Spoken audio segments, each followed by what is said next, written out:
Olá pessoal, tudo bem com vocês?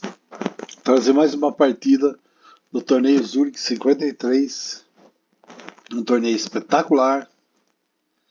E agora nós vamos ter uma partida que tem tudo para pegar fogo entre o grande jogador Paul Keres, que estava em segundo lugar, e o Smyslov, que estava em primeiro.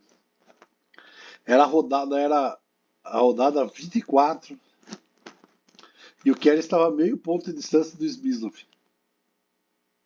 E no dia seguinte estava livre. Em caso de empate, Kelly seguiria meio ponto atrás do Smyslov e ainda distanciaria ainda mais se derrotar Reshevsky, ou até mesmo empatar com ele na ronda 25.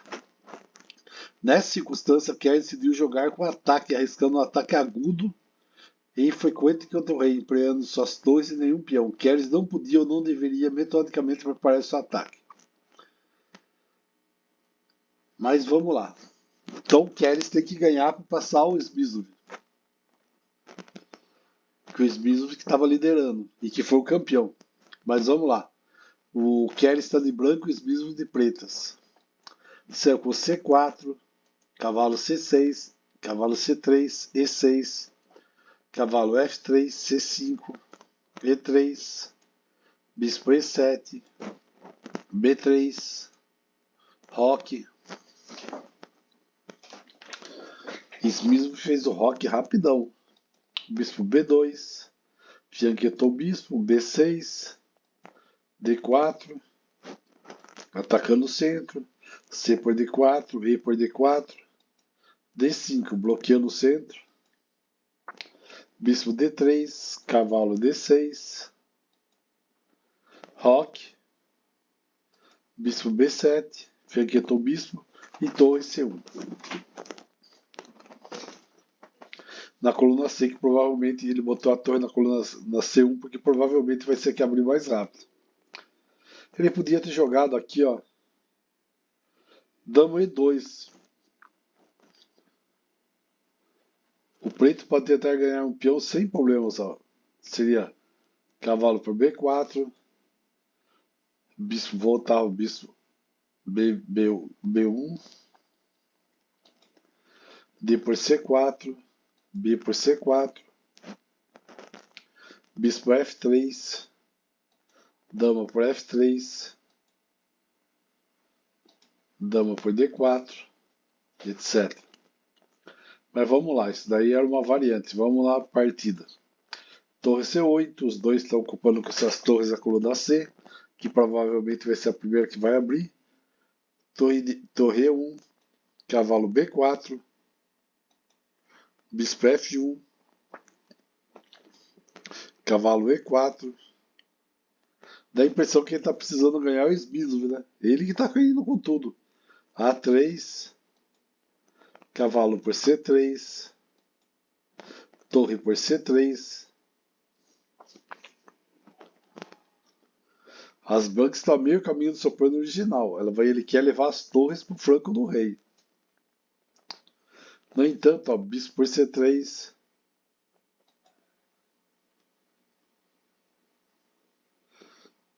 No entanto, esse bispo obviamente não é jogável. Cavalo A2. Mas vamos lá, voltar. Torre C3. Cavalo C6. Cavalo E5. Cavalo por E5. Torre por E5.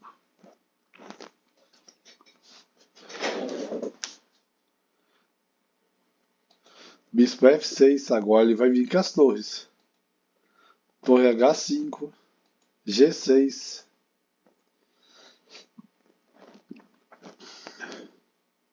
Que aqui o que podia ser, ó, G6, por exemplo, ó, torre para H7, rei para H7, dama para H5, cheque, rei G8, dama H3, bispo H4, torre para H4, F5, torre para H7. Vai estar muito longe de acontecer isso. G6 e a outra torre H3. Ele tá com as duas torres atacando. E se capturasse essa torre aqui, não ia ficar fácil, que ia entrar a dama aqui dando cheque.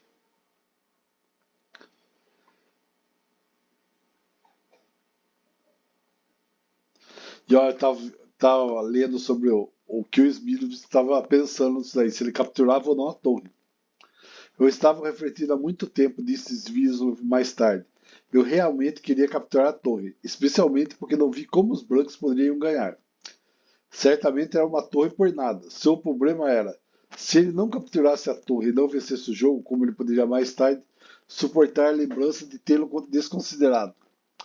Se ele permitisse que o único lance passasse, a torre capturaria o peão de H7 e quem poderia capturá-la mais tarde?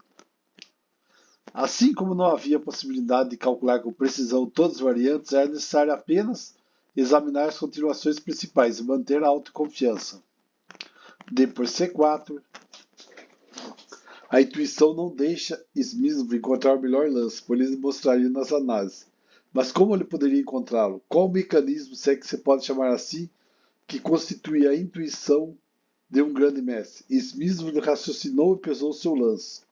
Ou simplesmente o escolheu como aquele que escolhe o número de sorte da loteria? O movimento textual ocorreu a ele, é claro, como consequência de um profundo entendimento dos fatores posicionais existentes no tabuleiro. Primeiro, as pretas abrem a diagonal para o seu bispo.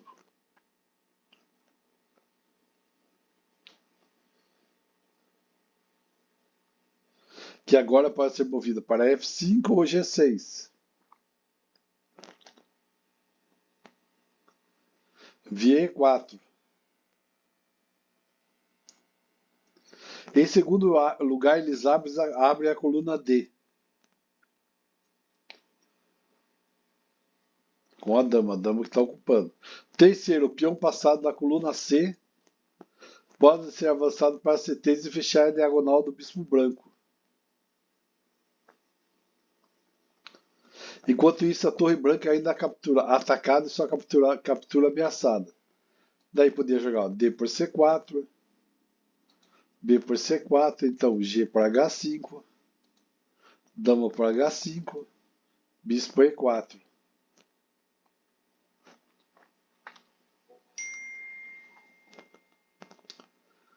No entanto, é curioso para a natureza o que teria acontecido se Smith capturasse a torre imediatamente. Não teria sido alvo depois de G para H5, torre para H5, torre E8, abrindo uma escapatória para o rei? Parece que as brancas teriam destruído seu adversário com o golpe A4, ameaçando o bispo A3.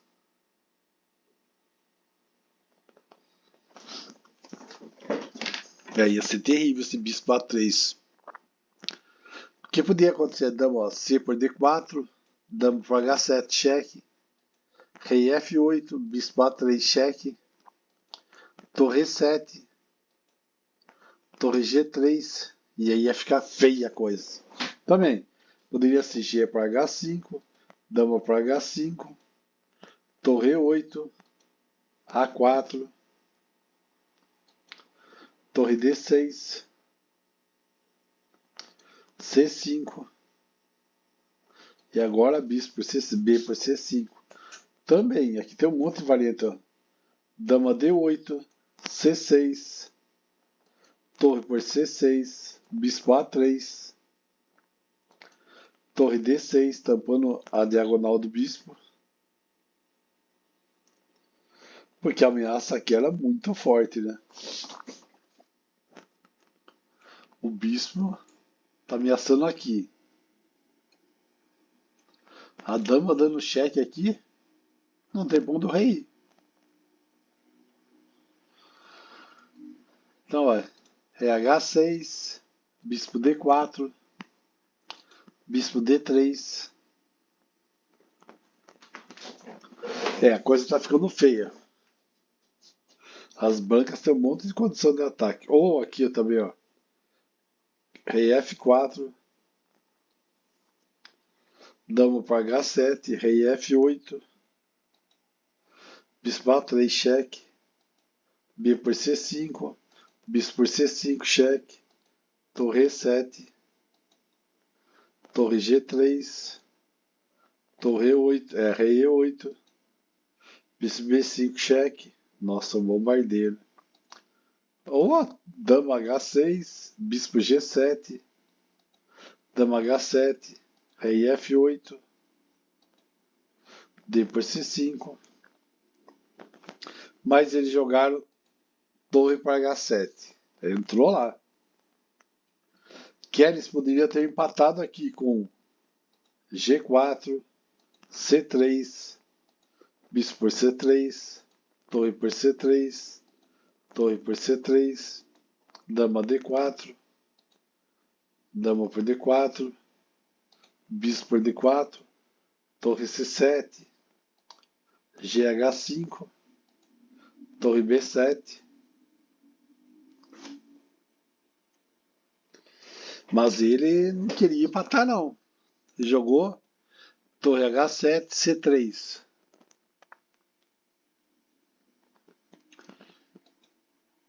E C3, ó. Se jogar bispo por C3, ganha o bispo. Se C3 deixar o bispo C1, dama por D4, Keres encontra a melhor possibilidade. Dama C1, dama por D4. Capturar o bispo havia sido suicídio. Por exemplo, C por B2, dama H6, daí ia ser uma loucura. Dama H4,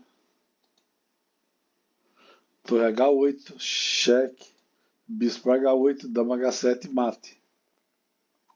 Mas não foi isso que aconteceu.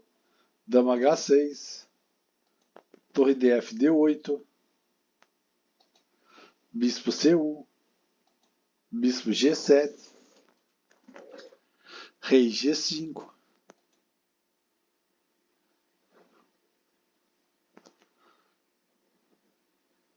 dama F6, dama G4, C2, bispo E2, torre D4.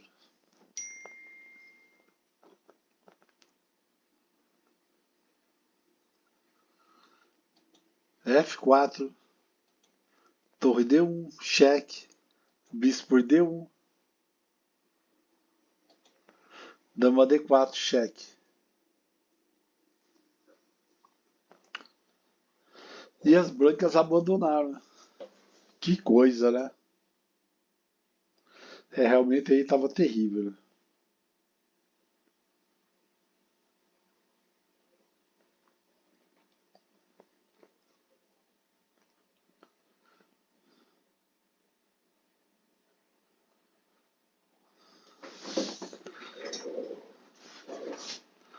Porque aqui não tem dama H7. Ele abandonou porque, putz, se ele viesse pra cá, tomar o bispo aqui. Mas o bispo poderia vir aqui. Mas não vai. É.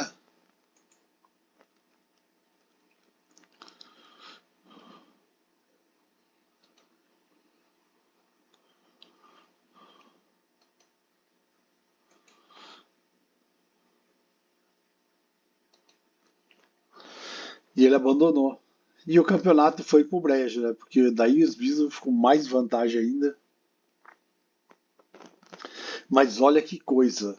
Olha como é que é o jogo.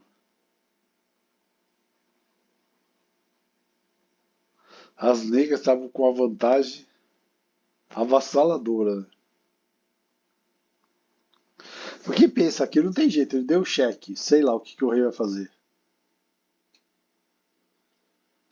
Vai, qualquer coisa que ele venha aqui, vai vir. Cheque. A dama vai ter que pegar. Vai aqui. Cheque de novo. Aqui não tem jeito, né? Vai acabar, vai perder o jogo. Vai perder as peças, vai perder tudo. Mas olha que coisa. Olha o Keres estava com tudo, atacando tudo. Praticamente estava garantido, levou um contra-ataque do Smith. O Smith estava jogando fino mesmo nesse torneio, era impressionante como ele jogou. Ele jogou muito, ele ganhou, se não me engano, com 2 pontos de diferença, o segundo colocado. Mas valeu, pessoal, curta o vídeo. E bora lá, tá acabando as partidas do. Acho que faltam poucas partidas do Zurich 53. Que na realidade eu peguei todas as partidas que alguém ganhou. Eu não peguei nenhum empate. Eu tô pegando partidas que teve um vitorioso. Tá bom? Falou, até mais, pessoal. Tchau.